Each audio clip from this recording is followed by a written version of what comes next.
Good morning, I'm Neva Manu, and this is your morning news fix for Wednesday, 28th of January.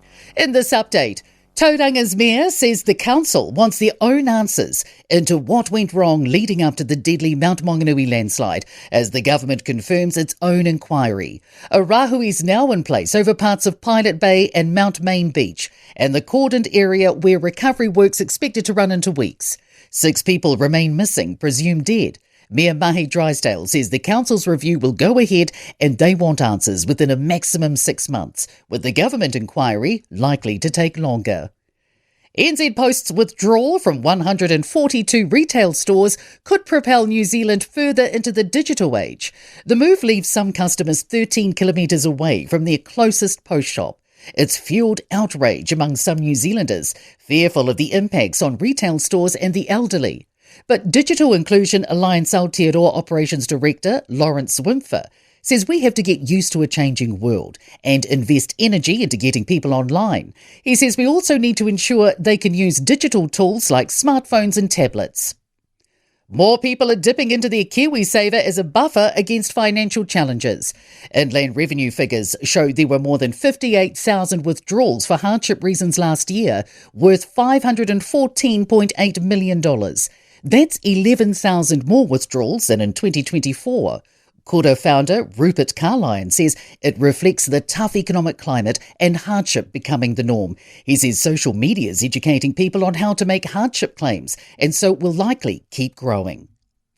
Access to dental treatments within reach for most people, but finding staff can be a struggle for clinics. The New Zealand Dental Association's new survey reveals 93% of clinicians are accepting new patients, and almost 9 out of 10 clinics can offer an appointment within a week. But it takes on average 24 weeks to fill dentist vacancies and 33 weeks to recruit hygienists. President David Excel says employing dentistry staff is easier in urban centres. Air New Zealand international cabin crew have voted to strike after an agreement couldn't be reached with the airline. The Flight Attendants Association and ETU have issued strike notices for wide-body crews following weeks of negotiations with the national carrier. The strike will affect Air New Zealand's Boeing 787 and Boeing 777 flights between February 11th and 13th. The unions say the pay increase being offered would see crews just hit the living wage. Are booked and busy Eden Park's delivering strong financial returns. The stadium's reported a net operating profit of $4.86 million in the year to October, up from $3.68 million the year prior.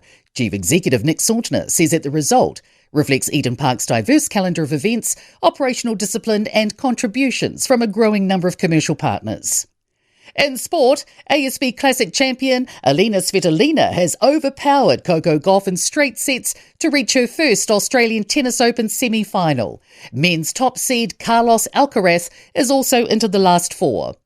Blues Chief Executive Carl Budge is open-minded regarding the nationality of the franchise's new Super Rugby coach when Vern Cotter leaves at the end of the season. Former New Zealand Rugby Chief Executive Mark Robinson is to join World Rugby in May as its new Chief of Rugby as part of a new rugby division to grow rugby's global appeal. I'm Neva Manu. That's your latest news fix. We'll be back with the next update at midday from the Newstalk ZB newsroom.